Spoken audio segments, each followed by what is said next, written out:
Ini penting karena semangat kita untuk bisa menghadirkan keadilan atas urusan tanah dan tata ruang di negeri kita, sekaligus kita ingin meyakinkan kepastian hukum untuk menghadirkan iklim investasi yang semakin kompetitif, semakin menjanjikan bagi para investor, maka kami Kementerian ATR BPN ingin benar-benar meningkatkan sinergi dan kolaborasi dengan seluruh stakeholders, terutama jajaran Kepolisian Republik Indonesia, jajaran kejaksaan di seluruh tingkatan, karena kita ingin sekali lagi memberantas mafia tanah sampai dengan ke akar-akarnya. Kami tegas dan benar-benar serius menjalankan operasi ini.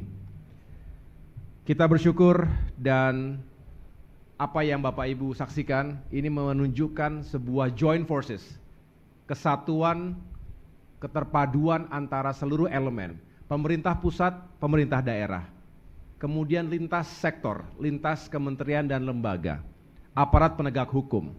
Ini merupakan bukti konkret bahwa jika kita kompak dan solid, walaupun mafia tanah kita tahu tidak mudah diselesaikan karena kompleks, belasan tahun, puluhan tahun, jaringnya ada di mana-mana, resourcesnya juga luar biasa, ada aktor-aktor intelektualnya, backupnya juga kuat-kuat, tapi kita yakini kalau kita solid, kompak, dan hati kita bersih, niat kita baik, insya Allah semua tantangan bisa kita hadapi dan kita bisa memberantas mafia tanah ini di Indonesia.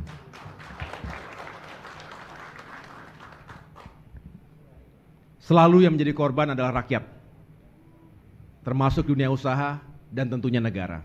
Oleh karena itu, kita hadir untuk membela rakyat, membela kepentingan pertumbuhan ekonomi, dan tentunya membela kepentingan negara kita. Saya laporkan kepada Bapak Ibu sekalian, pada tahun 2024 ini, ada 87 kasus mafia tanah yang menjadi target operasi. Ada kenaikan 5 target operasi dari sebelumnya. Dari 87 TO tadi, yang sedang berproses, baik mulai tahap penetapan tersangka, masuk ke P19 sampai dengan P21, ada 47 TO. Dengan jumlah tersangka sebanyak 92 orang, atau lebih dari setengahnya telah melampaui target yang kami tetapkan di awal tahun. Adapun khusus yang masuk pada tahap P21, artinya berkas perkara sudah lengkap semuanya, ada 21 TO dengan jumlah tersangka 36 orang, sedangkan luas objek tanah mencakup sekitar 198 hektar, dengan total potensi kerugian negara dan masyarakat yang berhasil diselamatkan mencapai 5,16 triliun rupiah.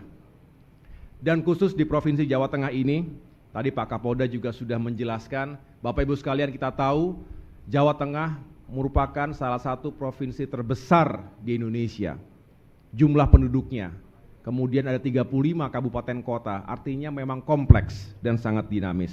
Sehingga saya bisa laporkan juga di Provinsi Jawa Tengah ini, ada 2 kasus mafia tanah yang akan kami ungkap hari ini. Tentunya kami akan terus mengejar masalah-masalah lainnya, tetapi paling tidak hari ini kami laporkan ada 2 kasus. Yang pertama, tempat kejadian perkara di Kabupaten Grobogan, Pak Ibu Bupati dan jajaran telah hadir, dilakukan oleh tersangka inisial DB, 66 tahun, warga Kelurahan Sidorejo Kidul, Kecamatan Tingkir, Kota Salatiga. Modus operandi yang dilakukan tersangka adalah pemalsuan akte otentik tentang pengalihan kepemilikan tanah tanpa persetujuan pemilik yang sah, sehingga seolah-olah mengakibatkan hilangnya hak pemilik yang sah dengan bantuan oknum notaris. Awalnya tahun 2003 telah dilakukan penyitaan lahan tanah SHGB nomor 1 PT Semen Sugih Harapan oleh pihak Kejaksaan Negeri Jakarta. Lalu pada tahun 2004 dilakukan lelang yang dimenangkan oleh PT Alip. Hadir di sini ya para korban. Selanjutnya pada tahun 2010 hingga 2011 mulai terjadi pemalsuan dokumen untuk mengalihkan hak dari PT Alip kepada tersangka DB. Pada tahun 2016 tanpa dokumen kepemilikan yang jelas dan sah atas lahan tanah seluas 82,6 hektar ini, tersangka DB selaku Direktur PT AAA telah menjual sebagian lahan tersebut seluas 10 hektar kepada PT DK Utama Mandiri. Dalam jual beli yang tidak sah dan melanggar hukum itu, tersangka mengeluarkan surat pelepasan tanah tersangka DB kepada Direktur PT DK Utama Mandiri pada tanggal 17 Desember 2017. Tak hanya itu, pada tahun 2023, tersangka DB juga tanpa izin membangun kantor, saya ulangi tanpa izin, ia membangun kantor PT AAA, memasang pagar, menempatkan kontainer-kontainer dan memasang papan nama dengan tulisan tanah bekas HGB nomor sekian, desa ini Kecamatan Tangguh Harjo, seluas 826.000 meter persegi dalam penguasaan PT AAA. Akibatnya, lahan tersebut menjadi objek sengketa dan konflik hukum. Padahal di lahan itu yogianya akan dikembangkan sebagai kawasan industri. Betul ya? Baik untuk pembangunan infrastruktur reservoir, jaringan pipa, maupun pembangunan sejumlah pabrik. Untuk itu dengan terungkapnya kasus ini, maka kami menyelamatkan potensi kerugian masyarakat dan negara sebesar kurang lebih 3,41 triliun rupiah. Nilai itu kami hitung berdasarkan terhambatnya rencana investasi, termasuk rencana pembangunan kawasan industri. Jadi ini Pak Kapolda, terbesar sampai dengan hari ini yang telah kami ungkap dari antara kasus-kasus yang lain. Jadi itu kasus yang pertama. Sekarang saya akan menjelaskan kasus yang kedua. Tempat perkara berada di Kota Semarang yang dilakukan oleh tersangka DBP, 34 tahun. Warga Kelurahan Randusari, Kecamatan Semarang Selatan, Kota Semarang, Provinsi Jawa Tengah. Modus operandi yang dilakukan yaitu penipuan dan penggelapan terkait jual beli tanah kafling. Adapun peristiwanya terjadi pada bulan April 2019. Ketika itu korban melihat iklan penjualan rumah dengan luas 121 meter persegi dan menghubungi nomor telepon tersangka DBP. Jadi sebelum saya lanjutkan Bapak Ibu sekalian, ini memang berbeda. Yang tadi kelasnya investasi, pabrik-pabrik, industri triliunan, yang ini cakupannya memang individu, tapi justru sering sekali terjadi. Dan mungkin bagi sebagian ini nggak terlalu besar, tapi bagi masyarakat angka yang akan saya sebutkan tentu sesuatu yang juga besar sekali. Dan ini sering terjadi, oleh karena itu kita juga tidak hanya mengungkap yang besar-besar, tapi kita harus membangun literasi ini kepada masyarakat. Banyak kasus yang juga skopnya lebih pada individu, tapi sering terjadi di antara kita. Oleh karena itu, izinkan saya untuk meneruskan penjelasan ini.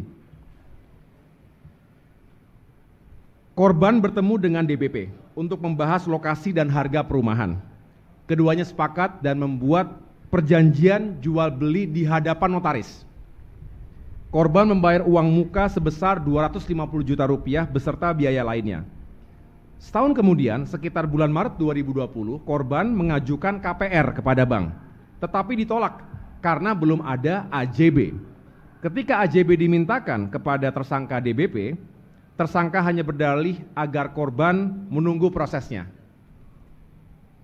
Kemudian pada April 2020, korban minta uangnya dikembalikan sajalah, tetapi tersangka DBP kemudian baru mengakui bahwa rumah yang sudah dibeli oleh korban tersebut telah dijual kepada pihak yang lain.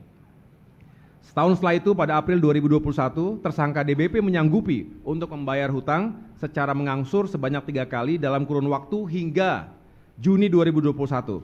Namun hingga November 2021, tersangka tidak pernah menepati janjinya. Akhirnya, korban melapor kepada pihak yang berwajib. Sebagai informasi, ternyata tersangka DBP juga adalah seorang residivis yang telah dipidana selama 2 tahun penjara dalam kasus perkara lainnya. Dari pengungkapan kasus ini, kami menyelamatkan potensi kerugian yang dirasakan langsung oleh masyarakat dan negara senilai kurang lebih 1,8 miliar rupiah, termasuk hilangnya pendapatan negara dari BPHTB dan PPH. Saat ini berkas perkara kedua kasus itu statusnya sudah melewati tahapan P21. Terhadap kasus DB,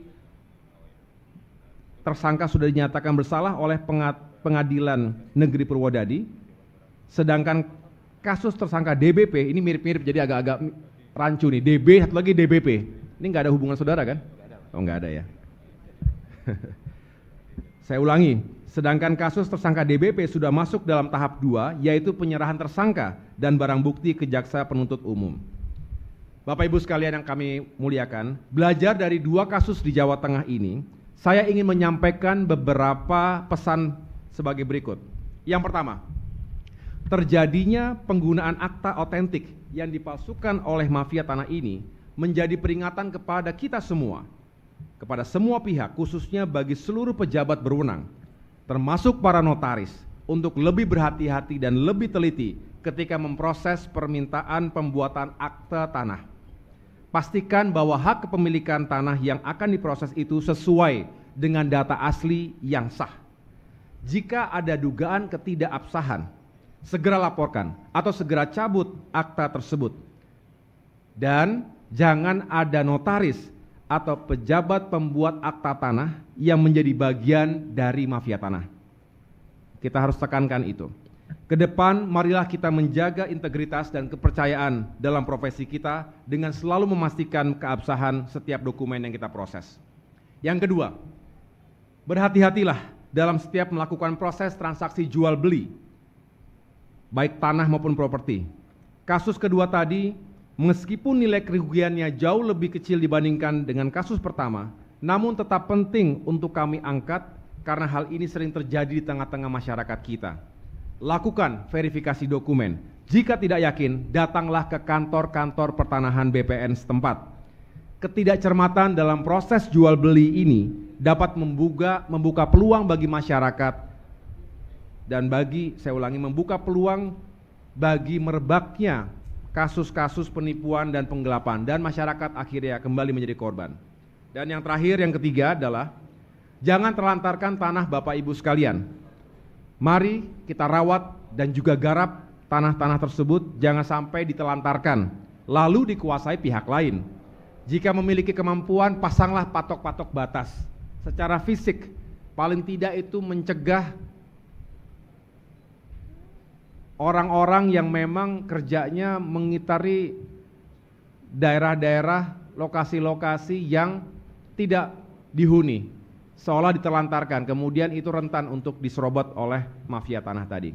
Bapak Ibu yang saya muliakan, akhirnya atas nama Kementerian ATR dan BPN, saya mengucapkan terima kasih dan penghargaan yang setinggi-tingginya kepada seluruh pihak, baik para aparatur kepolisian Republik Indonesia, dalam hal ini Bapak Kapolda Jawa Tengah dan seluruh jajaran Polda, termasuk tadi di Grobogan dan di Kota Semarang.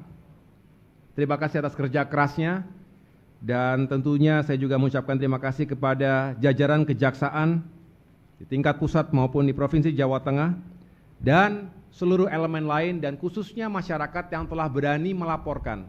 Jangan ragu-ragu, jangan takut-takut, jangan sungkan-sungkan, datanglah, laporkan kalau Bapak Ibu menjadi korban. Sebelum berlarut-larut dan semakin jauh masalahnya, segera laporkan apa yang Bapak Ibu hadapi. Marilah download Tribun X sekarang, menghadirkan lokal menjadi Indonesia.